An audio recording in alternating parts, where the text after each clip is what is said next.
Plusieurs éducatrices de la petite enfance en Ontario sont victimes d'épuisement et ont quitté leur emploi depuis le début de la pandémie.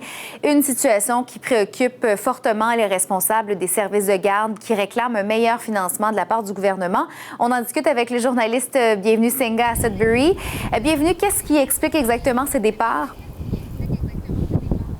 Alors Gabriel, en tout cas, ce que nous disent les responsables de garderies à qui on a parlé, eh bien, c'est que depuis en fait la réouverture des garderies le printemps dernier, le travail a complètement changé parce que avec les directives de la santé publique et du ministère de l'Éducation, on a donc des éducatrices qui se retrouvent à faire du travail comme de faire le dépistage actif des enfants et aussi la désinfection. Tout cela, ça cause vraiment de l'épuisement de façon à ce que certaines jettent l'éponge et décident justement d'aller voir ailleurs. On écoute certaines responsables de garderies.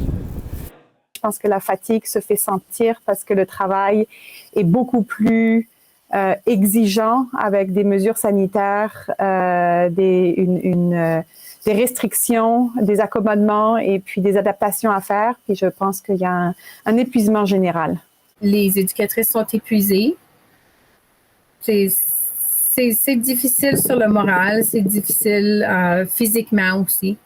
Après tout ça, après cette crise-là, dans quel état va être le secteur? Parce que les professionnels désertent la profession. Bon, quelles sont maintenant les solutions que proposent les responsables des services de garde? Alors Gabriel, davantage de financement, c'est une revendication qui existait déjà, mais vraiment ce que ces responsables donc espèrent cette fois-ci, c'est que les décideurs politiques, les politiciens, le gouvernement auront vu à quel point le secteur est important et aussi à quel point il est vraiment fragile. Donc investir davantage, surtout pour améliorer les conditions salariales des éducatrices qui ne sont pas toujours idéales. On écoute encore une fois Martine Saint-Onge. Donc, on sait, là, c'est connu, c'est pas caché que les professionnels de la petite enfance sont payés tout près du salaire minimum, quelquefois un petit peu au-delà de ça, mais pour la responsabilité qu'il y a, c'est pas un salaire qui est décent pour la responsabilité qu'ils ont. Donc, pourquoi rester dans le milieu alors qu'ailleurs, dans d'autres professions, métiers, la responsabilité n'est pas si grande, le risque n'est pas si grand, puis la paye est bien meilleure. Donc, il faut absolument investir dans la petite enfance.